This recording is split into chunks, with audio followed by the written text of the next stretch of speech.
and hello and welcome to another edition of Hashtag Esports Time. Today, here is your host, Alex, DrPuppet Viva, and welcome. Today we're gonna talk a bit about the major changes in patch 5.6 in League of Legends. So if you watched this week's games in LCK and LCS, you saw a few different picks and some really unexpected stuff actually.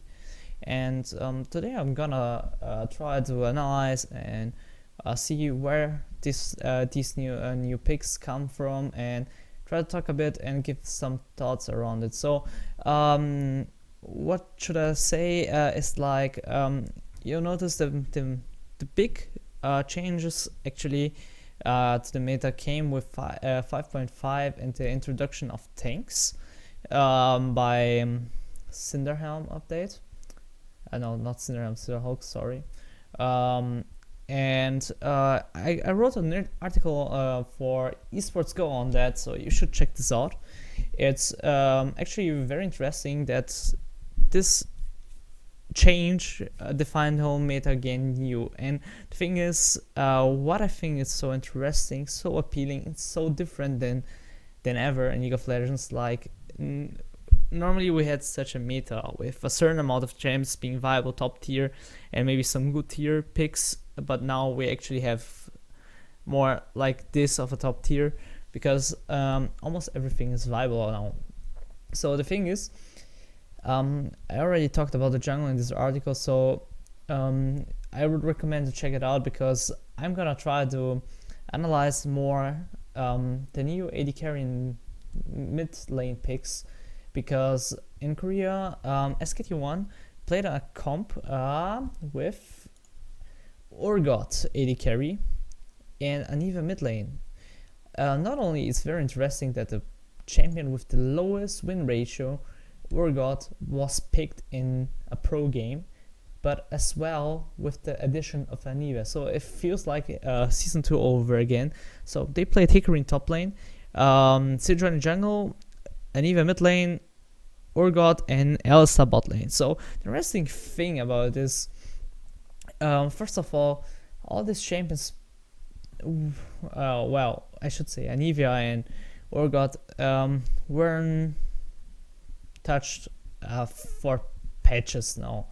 I mean, they say the same for a long time, and I think it's interesting that they pick it now, like so out of nowhere they pick it.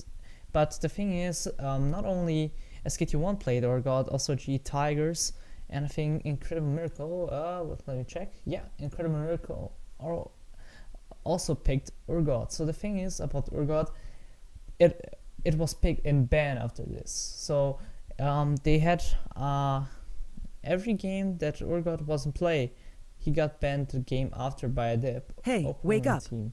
So the thing is, here, yeah, every time G Tigers played these 2 games, banned after this. So it's really interesting that the champion that was the least played, or let's say with the lowest win ratio, comes out of nowhere and be such a high contested pick in a professional environment. The thing is, I think Urgot's really strong, and why this comp with Anivia and Elstar and Sejuani was so great is not only because Urgot is a very, very strong pick in this meta. According to the comebacks of the tanks, Urgot's a really good tank shredder. If you pick Urgot, you might have a really slow and not the strongest laning phase because you are really mana expensive with your spells, and you live from the combo of your E and Q. If you don't know, the Q is Ace the Thunder, and it shoots like a missile, and you can lock down targets with your E, the Noxian corrosive charge.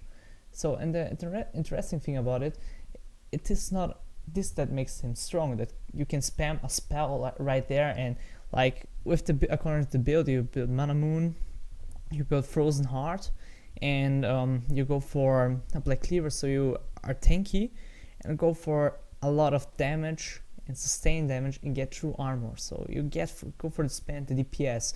So you are trying to really shred the tanks. So the thing is, why Urgot is so strong is that his passive Zone Touch Boulder Augmenter, Urgot's basic attacks and AC Talent reduce all damage that his target deals for 2 seconds by 15%. So every time he attacks someone, he not only lowers his damage but also do a lot of damage on him over time.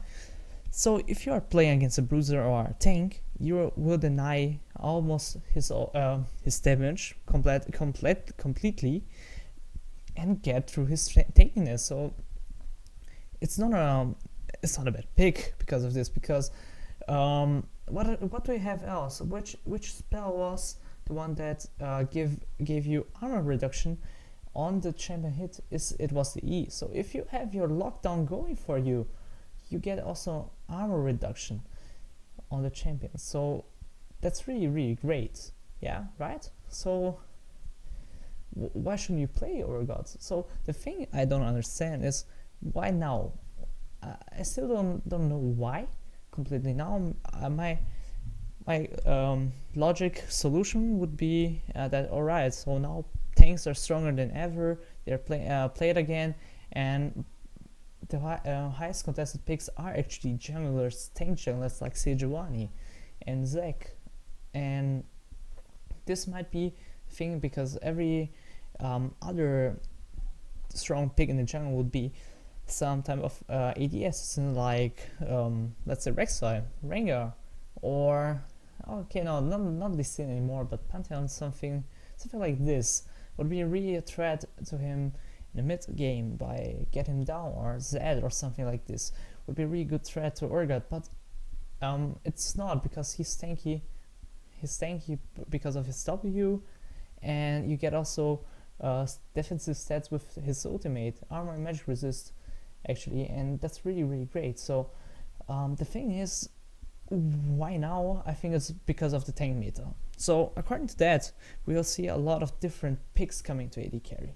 So let me get the AD carry tab here up on my League of Legends so I can get through all the champions and give some thoughts about what I think it will be played. So we've seen a lot Esri play actually already, and I'm seeing a lot of hyper carries coming into the meta, like Jinx and Kog'Maw, and maybe also Lucian again, a lot more often than before. Not only because they are very strong picks, and except for Ezreal, these 4 picks that I mentioned right now scale really good in the late game. Well, Lucian not as good as the other 2, because they are really hyper carriers, Kog'Maw and Jinx, and can get through tanks really easily. But what is so magical about these 3, they work with Blade of Ruined King as well. And of course Humus Gunblade, Humus Ghostblade, I'm sorry about that. And they provide a lot of DPS and scale well into the late game, so they can shred tanks late game. Something that a Graves will never be the one to shred the tanks. He can burst, has a huge mid game power spike, but he will fall off late game at the 6-9 battles. As the same for Corki. I think Corki won't be played a lot anymore. So regarding the Ezreal pick, the thing, Ezreal is always a safe pick. He is mediocre lane, bot lane, but if you land a few Qs and you position yourself good, you can lane pretty well, farm. Of course, under turret you have your certain problems, but it's also fine. You can really get good into the position you need to make mid game. However, your only threat late game will be your Q, so you have to spam a lot. I've seen today in solo queue blue build S, and he hurts. He hurts a lot if you can't dodge his Qs with the Muramana and the Glacial Shroud. And so I see a comeback of the blue build Ezreal as a viable option, since it provides a lot of DPS, and also I see a lot of more usage on the Blade of Ruined King items and AD carries, even though it's not the best option from the stats and money wise.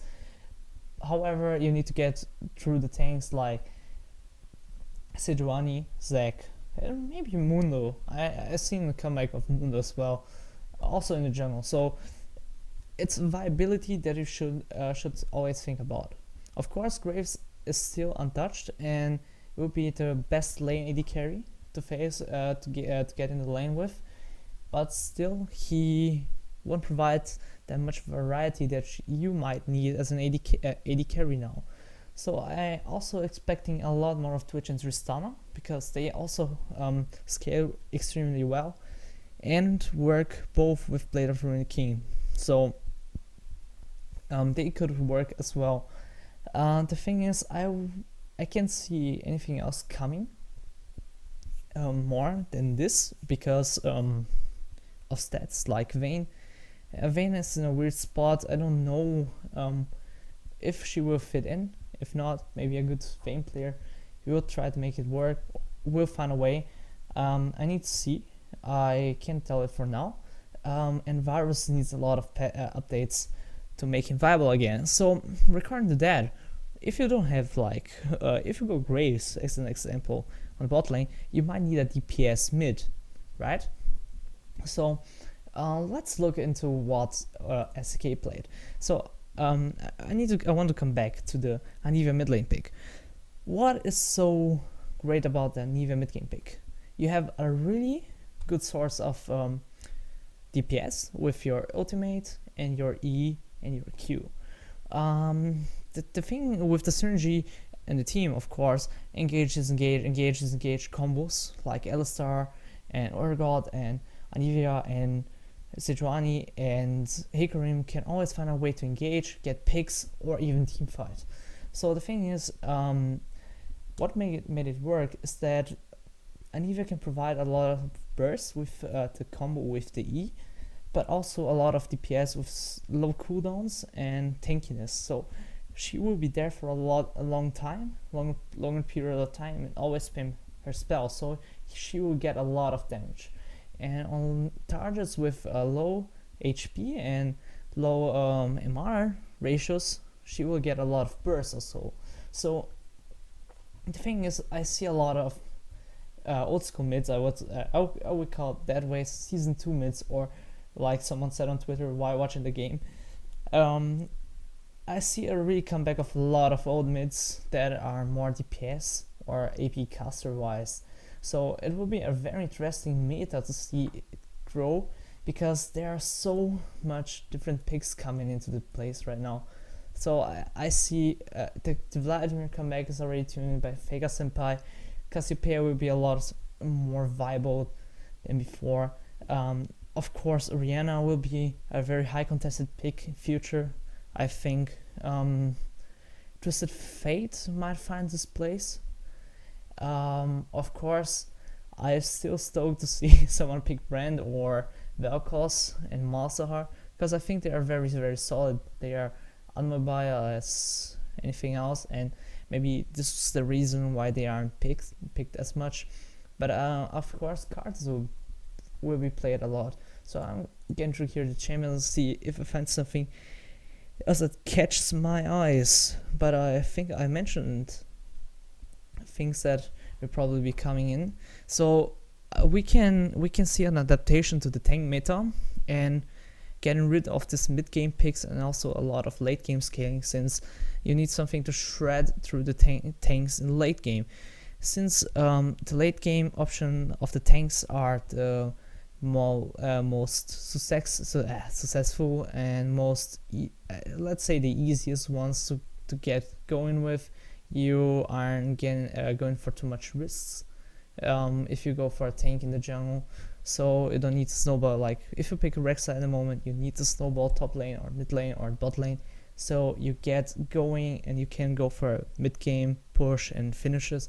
But if you go with a tank jungler, you are fine all the time. So there's a lot of adaptation, and I'm really hyped to see what changes will bring to the table coming to the more in near time. The playoffs will be coming in, so there's still a lot of things to be shown and a lot of strategies are left open. Still, I think the meta is pretty much set, and I need to be honest, it's the widest and open meta, widest open meta that we ever seen in League of Legends. Actually, so many champs are very strong. Very strong.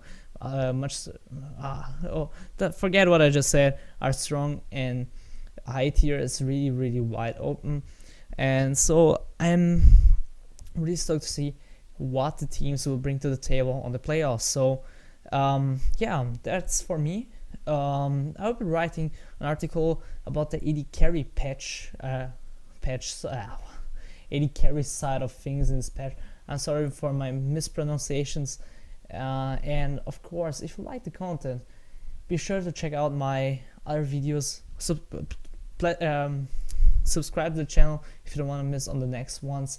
If you like the video, give it a like, and of course share it with your friends. If you have something to share about, your thoughts on the patch, and of course some feedback, go to the comments with it, and of course follow me on social media. The links are down below, and we see us next time. Adios amigos, and good luck on solo queue. First with pictures, we share arts.